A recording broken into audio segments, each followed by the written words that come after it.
apan igsoon, dili garantiya mga igsoon na ikaw kung ituo ka, luwas na ka. Pero ang importante mga igsoon, subayon nato ang kamatuoran, subayon nato ang saysahal sa Ginoo, kay ang mga anak sa Dios dili niya pasagdan. Amen. So mga anak sa Dios, para nimo, para nako ning mensahia, aron nga dili magpagpatigbabaw ang unbelief sa atong kinabuhi.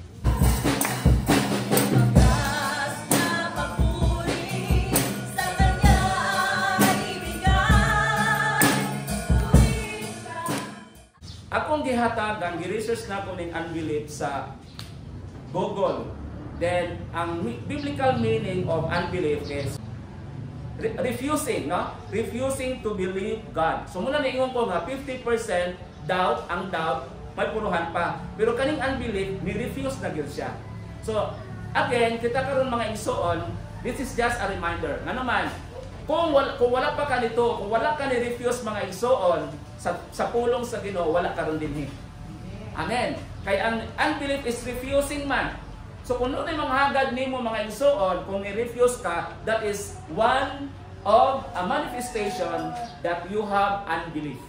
Gusto nako, kung adunay mga pulong nga imong nadunggan, unya wa nimo tahura, wa nimo hatagig bili, meaning you refuse, no? Imong gi-refuse, gibalibaran nimo, that is one of a manifestation of unbelief. Kasabtan nato, so ang unbelief din mga igsoon, refusing to believe God. Na? Then ay uban makagdibati ana mga igsoon, refusing to believe God and His word. Nganong gibutangan and His word? Because ang Dios o ang pulong usara. John 1:1. In the beginning was the Word, and the Word was with God, and the Word was God. So mo ni siya nga ang pulong o ang Dios. Ang Dios o ang pulong. So kung ni-refuse ka sa pulong sa Dios, ni-refuse po ka sa Dios. Na? Kay ang pulong o ang Dios usara man. Ato nakuha. So mo na mga igsoon, that is unbelief. Okay, atong abrihan mga igsoon. Then ang refusing to believe God and His word, parihas na po na sa gisulti na to lack of faith. So makita na siya nato diha sa Hebrews chapter 3 verse 12. Atong basahon kung kinsay makabasa kay murag klaro kay diri dapita, no? Hallelujah, pero okay lang. Pero nangita ko, ginalan ko na ay kuan. Ayaw na po na kay magsakit, di pa gid kaayo ka kuan. Sige kay pino magud kaayo. Di kinsay makabasa diha. Di na ta magpaila ha. Hebrews 3:12. Maigsuon pagbantay kamo mawalay usa kaninyo nga magbaton og dautan ug dili matinunguhon nga kasing-kasing. Mao unya kini ang hinungdan mangbiya kamo sa buhi nga Dios. Sa ato pa di ay ang cause di ay sa pagbiya sa Dios mo ni gitawag nato unbelief. Dili matinuhoon. Refuse to believe God. Kay kung naapas tong kasing-kasing mga igsoon, dili gyud ta mobiya sa pagtuo. Amen. Kung dili ta mobiya sa pagtuo, sa ato pa magpadayon ra gyud ta. Kung ato ang nasinati mga igsoon nga ang Dios gyud mo'y nagkubit sa atoa, kung ang Dios gyud mo'y nagmaneho sa atoa, kung ang Dios mo'y nagtulti sa atoa, pinaagi sa usa ka taong instrumento, that means magpabilin ang ato ang connection diha sa Dios. Para sa paggunagod nga kung doon na kay cellphone, unya kung walay connection bisag naa pa kay load nga unlimited, sulod sa usa ka bulan, dili gyud na magpulos ang imong load mga igsoon kung walay connection. Bisag usap na kasi ang cellphone na ka, bisag iPhone, pila pa na kanumero sa iPhone nimo, kung wala kay connection mga igsoon, dili og di gyapon ka ka-transact, dili og dili gyapon ka ka-communicate. Parehas ra pud ni mga igsoon kung lack of faith ta, kung kita wala ta nagtuo sa Ginoo mga igsoon, mubiya ra gyapon ta sa mga igsoon, sumala sa ato ang nadunggan. Pero praise the Lord tungod kay ani kita karon dinhi aron paghubog, aron pagpailangan ituog gyud di ay ta sa Dios. Atong palakpakan mga igsoon at mga kaugalingon. Hallelujah. So karon mga igsoon, aduna tay tulo ka mga i-discover karon sa pulong sa Ginoo gikan sa Hebrews chapter 3, 16 to 19. Una ani mga igsoon, atong gihatagan as a etymology or historical background kabahin sa unbelief sa mga Israelitas. Dayon ato ang istrungkahon mga igsoon ang giunsa nato mga igsoon ang root ba, ang kaning gamot mga igsoon nganong nahitabo ning unbelief, nganong nahitabo ning doubt mga igsoon, nganong naay doubt sa tawo. Then ang ikatulo, kaning hisgutan nato mga igsoon kabahin sa consequences. No? Unsay consequences sa unbelief? Unsay root sa unbelief o unsay consequences sa unbelief? Okay, ready na ba ta mga igsoon? Gamay ra kay itong mensahe ron pero atong expound para nga sa pagtumauli nato karon mga igsoon, do na tay madala. O ang pulong sa Ginoo ngunit pinaka-importante gyud sa tibuok natong kinabuhi. Samtang naa pa taning kalibutan mga igsoon, di ato ang hanigan sa pulong sa Ginoo atong kinabuhi. Kay nung dumi nga sa usa ka semana kausa ra gyud ta magkita. Nga naman, tungod kay naata sa field, kinahanglan atong i-fill in po ang atong unod. Pero ang importante ay mga igsoon, ang pagpaminaw sa pulong sa Ginoo during sa ato ang pagpanimba. Hallelujah. Una, kaning gitawag natong the example of Israel's disobedience. Nganong naay gitawag og disobedience? Kung 100% silang nagtuo sa Dios, nganong ni-disobey man sila? Kung ang pulong sa Ginoo kanunay gisangyaw sa ilang kinabuhi, matag pamilya, sa matag iglesia, sa matag community, nganong nibiya, nganong ni-disobey man sila sa Ginoo? Okay. Atong lantawon mga igsoon, the Israelites stopped worshiping the Lord. Diba?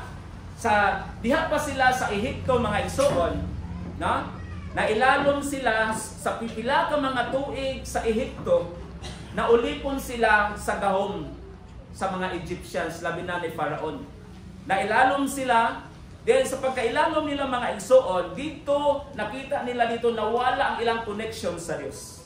Nawala ang ilahang kanabang communication sa Ginoo, ang ilang gi-communicate dili na tinuod nga Dios. Na? So dito sila mga igsoon nagsugod ang pag-formulate sa ilahang pagsimba sa mga Dios-Dios. Kung atong lantawon ang mga Dios-Dios, mao ni ang Dios nga dili tinuod, ang Dios nga naghimo mga igsoon nila nga rival sa Dios nga matuod nga nagbuhat sa langit ug sa yuta.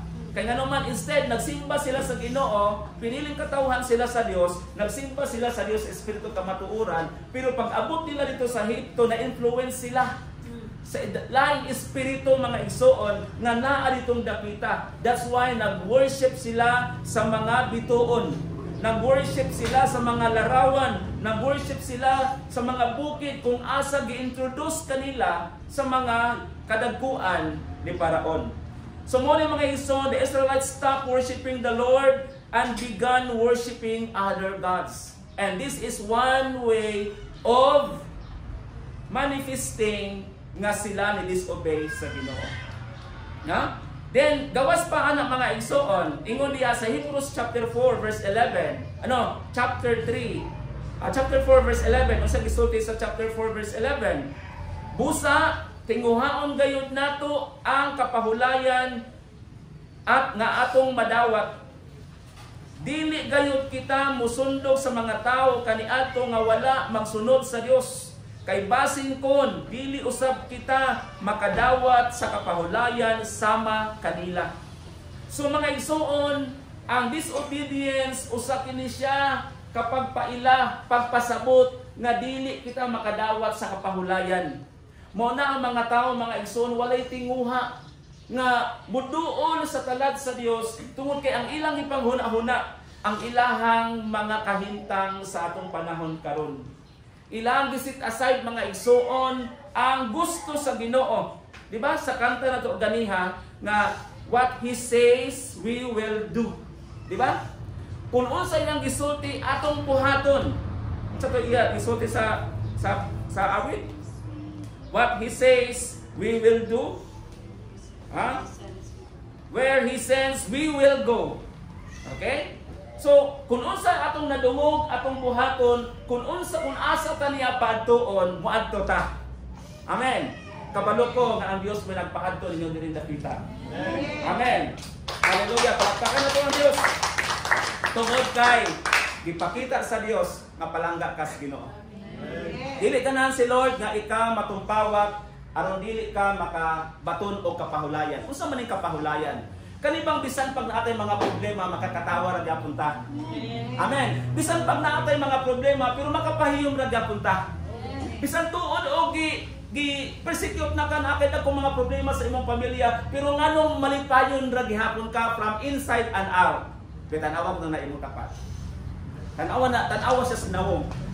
Kasi naimuta. Amen. Hallelujah. So mo na mga igsoon nga bisan tuod og natay mga problema makakatawa lang gyapon ta because ang kalibutan dili makahimo ana. Tanawa ng mga tao na nay 100% sa kalibutan nga espiritu mga igsoon. Naay mga problema mo dangoy mo ra gyud dili sila makahuna-huna ba nga naay solution ang tanang mga problema.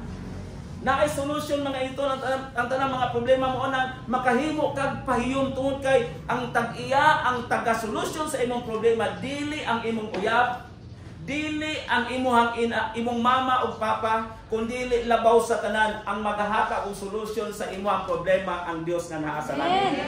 Hallelujah. Mao ni nga isuon. Kung imong simbahon, kung di ka mo refuse sa pagkamaayo sa atong buhi nga Dios, dugtungan sa Ginoo nga ikaw makapailo o unya makapangita ka sa iyahang dagway.